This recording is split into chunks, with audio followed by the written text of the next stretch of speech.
We want to know your name. Can you give us your name?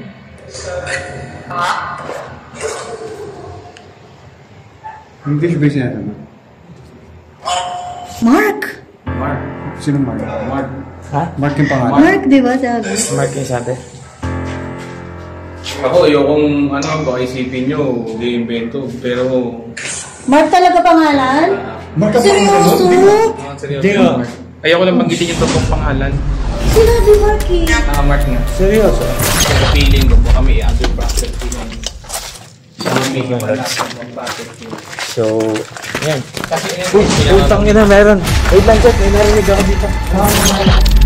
Diba? Sa loob? Diyan ba? Patulogin mo yung REM pad ko, nandiyan ka. Patunogin? Lalapitan mo lang? Sige na, patulogin mo yung REM pad. Ayun o. Ayun, tumutunog siya oh. Oh shit. Kilala ka eh. Hindi to kayo. Kilala mo ba itong kasama namin? Dito to nagtatrabaho. Kung kilala niyo po. Kilala niya.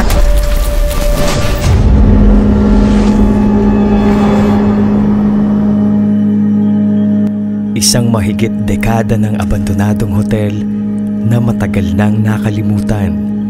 Subalit maraming kwento ang nakakubli dito.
Tulad Lods, magandang gabi. Nandito tayo ngayon sa isang abandonadong hotel to na papasukin natin. So, na-abandon na to ng halos lagpas isang dekada at noon ay napasok na din namin to. So, ngayon, susubukan namin ulit pasukin.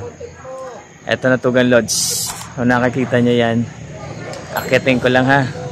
Para makita nyo kung gaano ka, ayan o, malabo lang kasi ito. So, ayan. Akitin ko lang Tugan Lods, tara. Sunod ako doon kay Gok. Sige, guys. Pinasok namin ni Adventure Dax, Boy Patatas at Paula the Explorer para gumawa ng paranormal investigation dahil sa dami ng kwento na nangyari dito ito mismo. Ito yung gagawin ko. Aakitin ko lang to.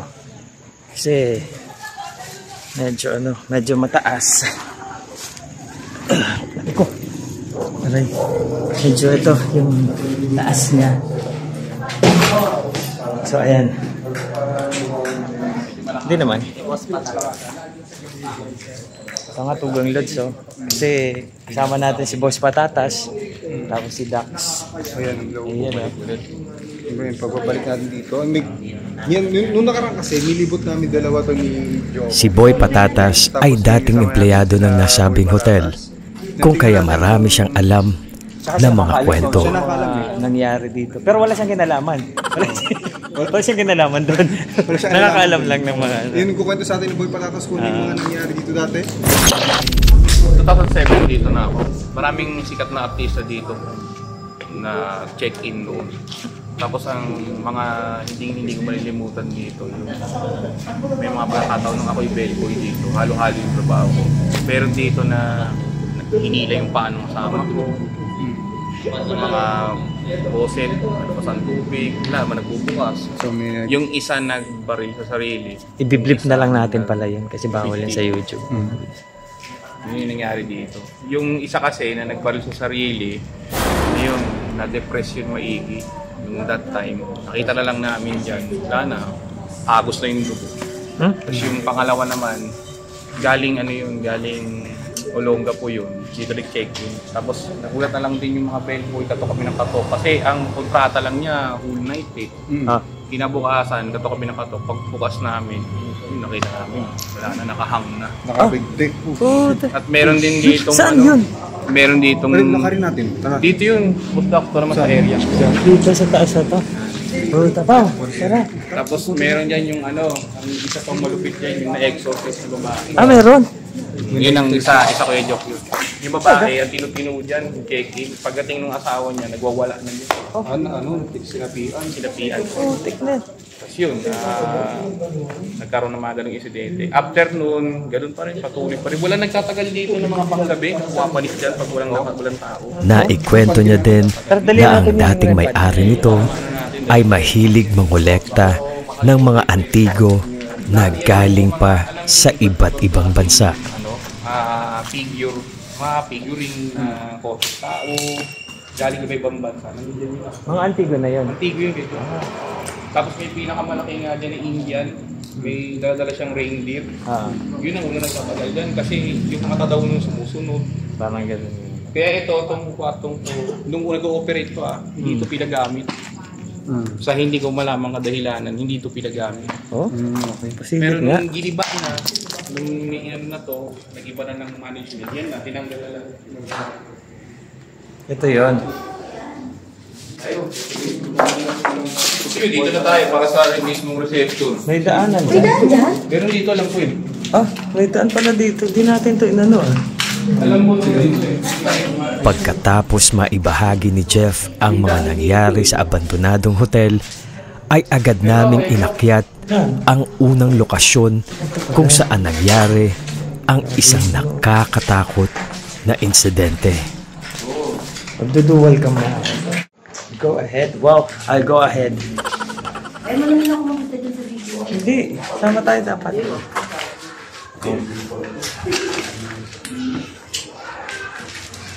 Ayun ito yung lugar na ano pala.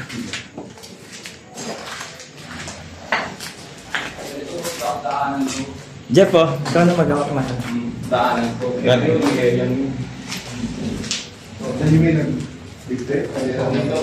Uy, grabe yun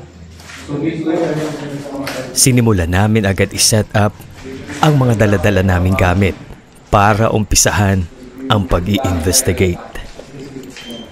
At dito, dinitalye sa amin ni Jeff o ni Boy Patatas ang nangyari sa isang kwarto sa loob ng abandonadong hotel. Dito natin ano yun? Dito yun. Pwede dito natin. Pasok dito, bukas yan.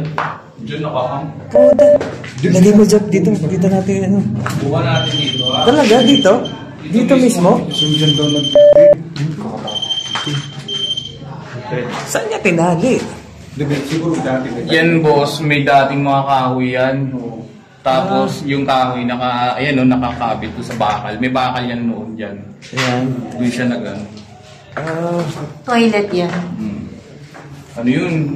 Parang ang report ata doon, parang high na high pa sa Ganun? bisyo. Ano sumiksi? Oo, parang may sumingkot gano'n. Oo, gumanon. Tao ba dyan?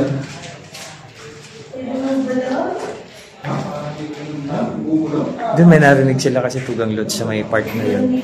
Pinuntahan nila. So, andito ako may iwan sa kung saan nangyari yung nangyaring krimen na yun na dito mismo kung saan itinali. So, tingnan natin kung baka nandito pa yung spirit nun. Baka pwede mo lapitan. Di ba foreigner yun? Foreigner ba yan? English. English pala eh. Si Dax pala kakausap. Foreigner pala. Dax, nga pala, FYI, foreigner yun. English ay si Joko. Magaling si Joko dyan. Dapat pala pass. Foreigner pala yun. So, hello, good evening. Are you here? Sa puntong ito ay nagbibiroan pa kami.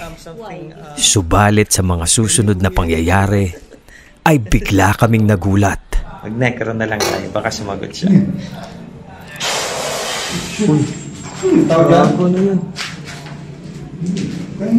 Isang malakas na tunog na tila ba hinampas ng isang bakal.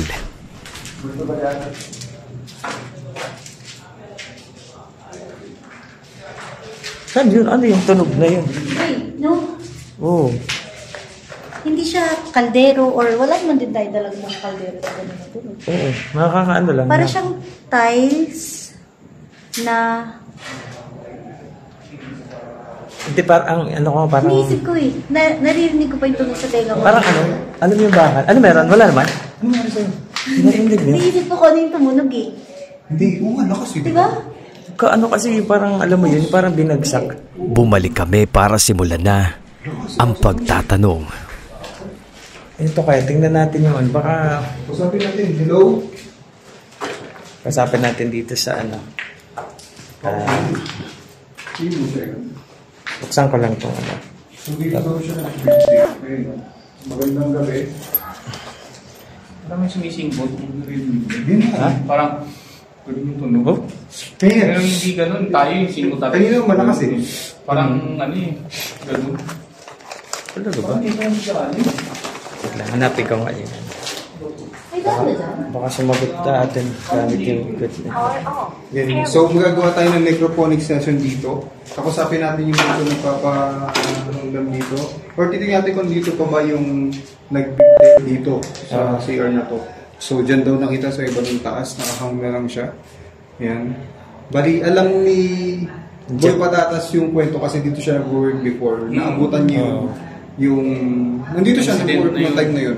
Oo, dito mismo. Ano yun, bali naabutan namin yung time na yun. Tapos may mga kwento pa to, Boss Dax, ng 90s, 80s. Bata pa ako nun eh. Yung mga kwento naman daw dito na, yun nga, dito daw nag-check-in, nagbibisyo. Tapos maraming mga ginagawang anomalya ba dito. Yung mga session. trafficking dito eh. Time na yun. Tapos kasi to hindi siya halata na ganun yung mga ginagawa. Kasi check-in. Oo. Tapos dito more, yung mga nagbaband noon na pag-high na high sa bisyo, yun dito mo makikita Subukan. nagtatakot. So, yun yung siguro ko. Ano kaya to? Tutunog kaya dito? Necrophonic natin. Kasi, hindi naman yung ano eh. So, tatayan ako sa akin dito. Nalala. Nandun ka kasi. Magandang gabi. Good evening. Hi. Hay agad ang unang salita na bumungad sa amin at sinundan ito ng salitang Ano? Spirit? Spirit. Hello, Ah, good evening. And galing ka lang. Siyempre, tao. What? Ano? What daw? What? Hey, good evening. We're from... nagawa pa naming magbiro ng mga oras na ito para maibsan ang takot na bumabalot sa aming katawan dahil sa mga istorya na nangyari mismo sa Can you, abandonadong can you give hotel. us a name? No? Joke! Joke? Joke? Joke daw. Nagjo-joke tayo. We just, you know... We're just trying to calm ourselves. Can you communicate with us? Yes. Yes? Could you hold the REM pad? How did you die? Dito kasi tugang guys. Nangyari. How did you die? I died. Trigger? Trigger? Baliktarin mo siya. Yung necro lagay mo doon, tapos kunin natin yung speaker. Oo nga. Sige. Para rinig na rinig. Dali naman, hawak na natin yan dyan. Sige. Asan yung necro? Nandito sa akin. Lagay mo. Yan. So, You can speak through there. we have here a device called necrophonic, so you can speak to Oh. that device. Can you communicate with us? What's your name? Help daw. Leave? We want to know your name. Can you give us your name? At nang hiningi namin ang pangalan, ay bigla nitong sinabing Hindi ba siya natin? Mark! Mark. Sino Mark? Mark. Ha? Mark yung pangalan. Mark, di ba? at sabay naman kinumpirma ni Boy Patatas na ito ang pangalan ng banyagang namatay dito. Mark talaga pangalan? Mark ang Seryoso? pangalan? Seryoso. Ayoko lang banggitin yung totoong pangalan. Sinabi, Marky. Mark nga. Seryoso? Meron, kasi nga foreigner eh. Mark, Basta are you may still ano here? siya. Basta, ayaw ko magkwento, baka sabihin, nag-edit tayo dito. Basta, yun, hindi. masabi ko, Mark. Ito kasi mismo yung area kung saan nakita yung... Nakapit si Mark. Mark, are you still here? Mark, did you die here? Yes. Can you make a noise?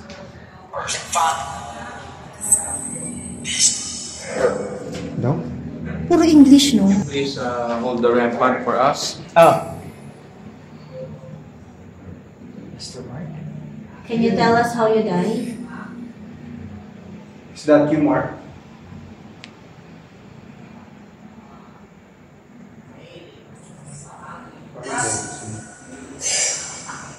Damn. Damn. Then? Are you mad? Are you mad, Mark? We're just here to ask some questions. Can you tell us how you die?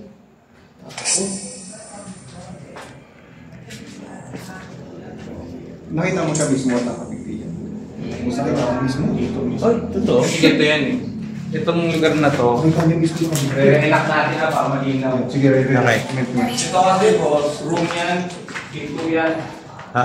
Siyempre, pagpapasok ka sa yung mga bellboy, pagkakato kayo dito, may naka-door pa rin dito. Nakato kayo, sir, are you okay? Ano kami? Ngayon, hindi namin mabuksan, ginawa namin, tinanggal namin. Pagpasok na namin ngayon, bukas yung pinto niya. Diyan siya, paa nakikita. Ha? Ganun siya. Nakapigtiyan. O, hindi naman yung paa dito, din maliit lang. Ibig sabihin ko, yung katawan niya, paa niya, nakaganyan. Nakalutang, Nakalutang na. nakalutang. Hindi ko malilimutan yung taas nun, mga 2 to 3 feet yun. Below the ground, kaganyan. Grabe na. Sa yun, ilagay yung bedlock ng ano, lock ng telang puti yung binapak niya. Pero ano yun?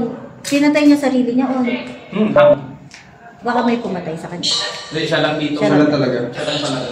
Wala pang camera nun, that time, wala nang CCTV pa dito. Siya lang mag-isa doon, lati. Ano nga yun eh, kasi nga yung paglango ka sa bisyo, isip mo iba. Pero that time, yung ano, nawala agad sa isip mo ba yung pangyari yan? Kasi nakita mo Hindi eh. yun. Matagal na. Ay, Traumatic. hinang talaga yung Tapos nung ito yung napakante, ayaw po na dito. Kasi pag nililinis namin ito, Imagine. makakilabot. Kasi nakita ko kasi yun. Para sa likod. Pero hindi sila po, di ba natagpuan siya yan? May mga guests pa rin na pumapasok dito at nag-check. Bali, 2 buwan siya, stocks ko lang guest. Ah, okay. 2 buwan. Hindi nyo muna pinapasok nila. Pati gamit, hindi pinagalaw na. Oo. Hindi mo na lang gamit. Kaya nung lumipas yung 2 months, doon na, i-investigahan ka. Kaya nakita mo, wala talaga. Siya talaga, hanging by sarili niya. Si Mark yun eh. Si Mark. Pero yung name niya, Mark talaga? Mark. Legit yun? Mark pala yung name. So yun din sinabi ng ating gamit na. Kaya baka sabihin kasi yung mga nanonood, ay baka ano lang to, gawa lang to. Ah. Hindi po ako magsasabi sa iyo. Talaga Si hindi. Mark. First hand. Kasi nalaman ko yun, nung naghahatid kami ng food, pag may deliver.